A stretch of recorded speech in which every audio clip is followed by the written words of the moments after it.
ये वीडियो हमारी आज तक की सबसे शॉकिंग और डेंजरस कॉन्सेप्ट में से एक के ऊपर है। ये ऐसी चीज, ऐसे जहर के ऊपर है जो आप लोगों के आसपास भयानक गति से रोज फैलता जा रहा है और इनफैक्ट आप लोग रोज उस जहर को खा भी रहे हैं। जी हाँ, खुद खा रहे हैं और अपने बच्चों को भी खिला रहे हैं। और इतने भीषण तरीके से फैल चुका है कि आज आप लोगों के पास जहर खाने के अलावा ज्यादा चॉइसेस नहीं बची और इसका परिणाम हम सब बहुत तेज गति से बढ़ते हुए कैंसर और अलग अलग बीमारियों के रूप में देख रहे हैं। और वो जहर है फर्टिलाइजर, पेस्टिसाइड्स, इंसेक्टिसाइड्स, हर्बिसाइड से भरे हुए क्रॉप्स और उनसे बना हुआ खाना।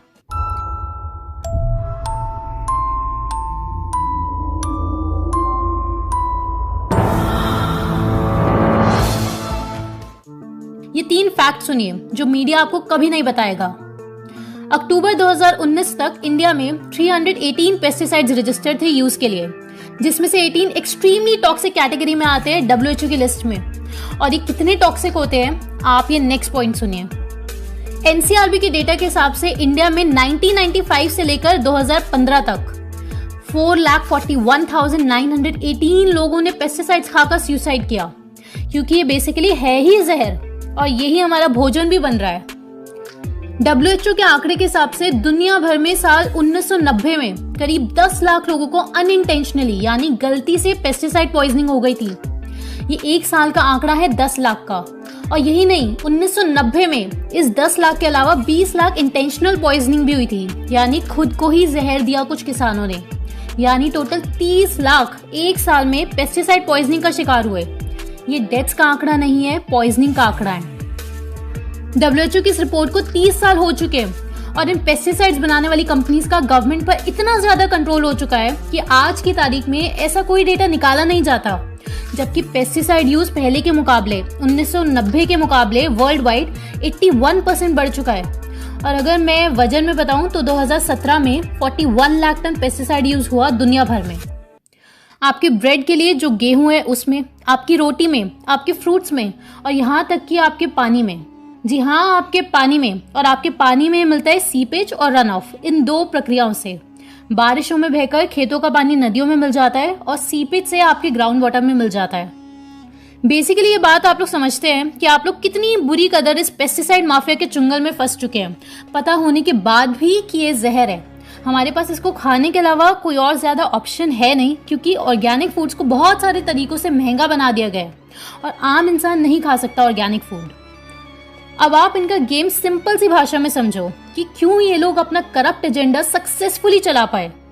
कितनी हैरानी की बात है, आज आपको पेस्टिसाइड वाला भोजन सस्ता पड़ रहा है लेकिन कुदरती भोजन महंगा पड़ रहा है, जबकि लॉजिकली तो उल्टा होना चाहिए।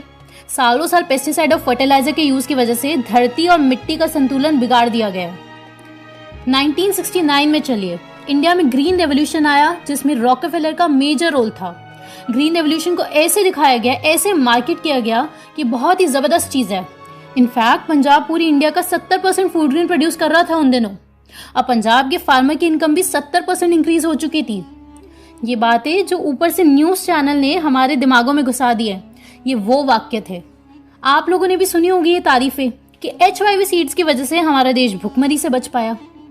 लेकिन ये ठीक ऐसी बात होगी कि आपके नाती पोते या आने वाली जनरेशन 2050 में अपनी किताबों में पढ़ेंगे कि 2020 में एक बहुत बड़ी बीमारी फैल गई थी और इन टीकों की और मुखौटों की वजह से वो बीमारी खत्म हो पाई।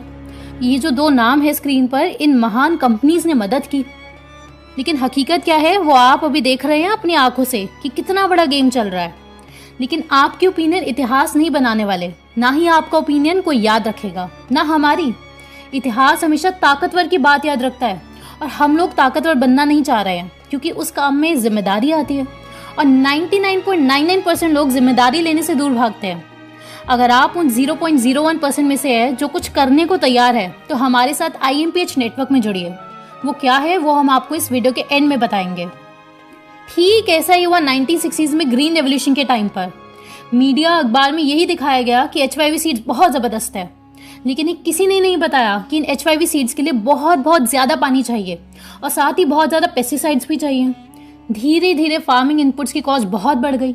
अब सारे किसान मजबूर हो गए विदेशी सामान खरीदने के लिए, क्योंकि बीज भी बाहर से आने थे और फर्टिलाइजर और पेस्टिसाइड्स भी बाहर से ही आने थे और इनके बिना खेती होनी ही नहीं थी। क्यों? क्योंकि सरकार अपनी सारी फंडिंग इन HIV सीड्स पर लगा चुकी थी, जैसे आज की तारीख में हो रहा है। सिर्फ बोलने की बात है कि हमारे देश में फ्री में पनीर टिक्का बट रहा है, लेकिन हकीकत ये है कि डायरेक्ट हमारे बजट में से 35,000 करोड़ या फिर $4.7 बिलियन एलोकेट किए जा चुके हैं इन पनीर टिक्कों के लिए। और ये पैसा कहाँ से आता है ये आप लोगों को पता है। ठीक इसी तरह पास में भी ग्रीन रेवोल्यूशन के दौरान हमारा 4th 5 ईयर प्लान लॉन्च किया गया था इंदिरा गांधी के टाइम पर। 5 ईयर प्लान मतलब उन दिनों 5-5 साल के टारगेट्स बनाकर सरकार काम किया करती थी। जैसे आज सरकार के हाथ में ज्यादा कुछ बचा नहीं है क्योंकि प्राइवेट कंपनीज ही नई सरकार है, ये बात आप समझ रहे हैं। ठीक उसी प्रकार उस टाइम भी अधिकतर एग्रीकल्चर बजट डाइवर्ट किया जा चुका था HIV सीड्स की तरफ और इन एग्रीकल्चर इनपुट्स की तरफ, पेस्टिसाइड्स की तरफ, फर्टिलाइजर की तरफ, और फंड्स बच ही नहीं पाते थे किसान क्रेडिट के लिए। एग्रीकल्चर बाहर से देखने में तो सरकार की जिम्मेदारी थी, लेकिन अंदर से काबू किया जाने लगा था विदेशी कंपनियों के द्वारा, जैसे कि रॉकफेलर। और धीरे धीरे इन विदेशी कंपनियों के प्रोडक्ट्स पर डिपेंडेंसी बढ़ती गई। गवर्नमेंट की स्कीम्स भी उसी हिसाब की बनने लग गई और यही वो विदेशी कंपनी चाहते थे कि कैसे गवर्नमेंट पर शिकंजा कसा जाए। और 1980 से 1990 में इसका परिणाम साफ साफ सबको दिखाई देने लगा, लेकिन तब तक बहुत देर हो चुकी थी। 1992 में पंजाब के फार्मर्स के सुसाइड रेट 52% बढ़ चुके थे, जबकि पूरे देश का सुसाइड रेट 5.1% बढ़ा था। पंजाब के किसान लगातार आत्महत्या कर रहे थे और एक बार फिर विदेशी कंपनियों ने एक और देश को लूट लिया था। 1990 में देश की कितनी बुरी हालत थी वो आज हर किसी को पता है, लेकिन उस टाइम भी लोग समझ नहीं पाए थे कि हम 1947 में जब आज़ाद हो चुके थे तो फिर से 1990 में ये अचानक क्या हुआ। क्योंकि आज़ादी के बाद सबने सपना देखा था एक विकसित देश बनने का, लेकिन सपना देखकर उसको पूरा करने के लिए जगना होता है और नींद टूट जाए ये हम लोगों को पसंद नहीं आता। और कुछ महान लोगों ने सबको जगाया, लेकिन उनको एक एक करके मार दिया गया। आज फिर से वही चीज चल रही है। आप इस कंपनी का नाम याद कर लो, मोन्सांटो, जो कि कैंसर बनाने की मशीन मात्र है, जिसका आज नाम बेयर हो चुका है। इसका सबसे बड़ा शेयर होल्डर कौन है बताओ? ब्लैक। ये कितनी जल्लाद कंपनी है इसको हम आपको एक लाइन में समझाते हैं। ये कंपनी $8.9 बिलियन की कंपनसेशन भर चुकी है उन लोगों को जिनको इसके प्रोडक्ट्स जैसे कि राउंड अप की वजह से कैंसर हुआ था। हमने जो आपको शब्द बोला है उसे दिल में उतार लो। ये कैंसर बनाने की फैक्ट्री है। इंडिया के टॉप 10 पेस्टिसाइड बनाने वाली कंपनीज में बेयर का नाम बहुत ऊपर आता है। ये बस एक कंपनी और उसके प्रोडक्ट को उदाहरण दिया। ये पेस्टिसाइड्स, फर्टिलाइजर और ये सारी चीजें बहुत ज्यादा खतरनाक है। तो क्या सरकार को नहीं पता ये सब? और पता है तो बैन क्यों नहीं कर रही ये सब? या फिर सरकार सबको बीमार रखना चाहती है ताकि प्रोटेक्शन के बहाने हम पर राज कर सके? क्योंकि वेल एस्टैब्लिश्ड फैक्ट है कि केमिकल से एडल्ट्स को तो छोड़ो, बच्चों को भीषण नुकसान होते हैं।